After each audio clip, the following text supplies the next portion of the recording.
राधा रानी की जय। गोपाल कृष्ण भगवान की जय। हरि గోవింద। మనస్సు నిండా సర్వత్రా వ్యాపించి ఉన్నటువంటి భగవంతుని రూపాన్ని నింపుకుంటూ ఆ రాధాకృష్ణుల చరణాలని ధ్యానం చేసుకుంటూ ఆ రసమయమైనటువంటి భాగవత గంగా ప్రవాహంలోనికి ప్రవేశిస్తూ పులకించుటకు స్వాగతం పలుకుతున్నాను.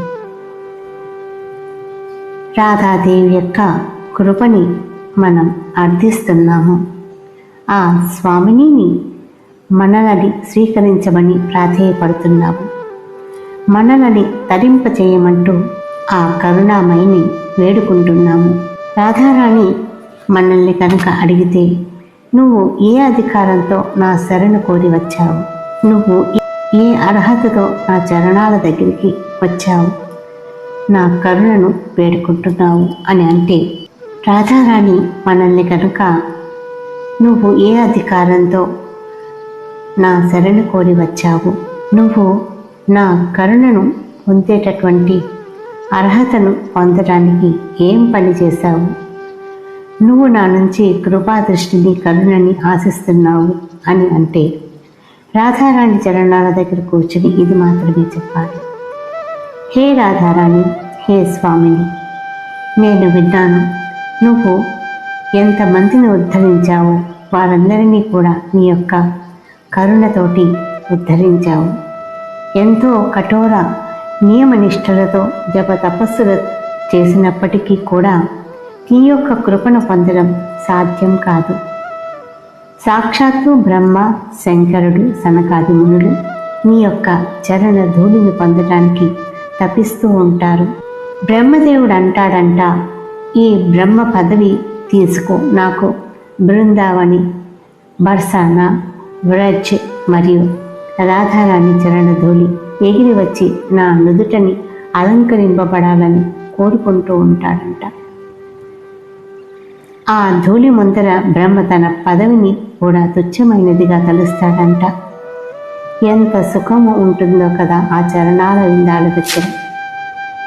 ఆ యుగల చరణాల యొక్క భక్తి నా హృదయంలో జాగృతమై ఆ చరణాలు నా హృదయంలో నిలిచిపోవాలి. అప్పుడే నా మనస్సుకు శాంతి లభిస్తుంది. ఇంకా ఎక్కడా శాంతి లభించదు. ఈ సంసారంలో ఎంత పొందినప్పటికీ కూడా సుఖం ఉండదు. ఆ యొక్క స్వామిని చరణాల దగ్గర మాత్రమే పరిపూర్ణమైనటువంటి సుఖం లభిస్తుంది. ఇతరమైనటువంటి కోరికలు కోరుకోవడం మానేసి ఆ రాధాదేవి యొక్క కరుణ కోసం ప్రార్థిద్దాం. హే స్వామిని, నీ చరణాల దగ్గరికి వచ్చి చేరేటటువంటి అర్హత నాకు లేనప్పటికీ కూడా హే కరుణామయి, నీ యొక్క కృపని వేడుకుంటున్నాను. నీ చరణాలని ఆశ్రయించి ఉన్నాను. హే స్వామిని, నీ చరణాల దగ్గర నివసించేటటువంటి అదృష్టాన్ని ప్రసాదించమని వేడుకుంటున్నాను. సాక్షాత్తు శ్రీకృష్ణ భగవానుడే ఆ చరణాల విందాల దగ్గర కూర్చుని అలౌకికమైనటువంటి ఆనందాన్ని అనుభవిస్తూ ఉంటాడు. అలాంటిది ఆ చరణాల యొక్క గొప్పతనం ఏమని చెప్పాలి. ఆ రాధారాణి యొక్క కృప అపారమైనటువంటిది. హే స్వామిని, నన్ను కనుక నువ్వు స్వీకరిస్తే నా జన్మ సార్థకమైనట్టు. నువ్వు ఎక్కడ ఉంటావో అక్కడ కృష్ణ భగవానుడు ఉంటాడు. హే రాధారాణి, నా హృదయంలో నీవు సదా విరాజమానుడై ఉండు. రాధారాణి కృష్ణ భగవాను నుంచి వేరు కాదు, అలాగే కృష్ణ భగవానుడు రాధాదేవి నుంచి వేరు కాదు. రాధాదేవి అంటేనే కృష్ణ భగవానుడు, కృష్ణ భగవానుడు అంటేనే రాధాదేవి.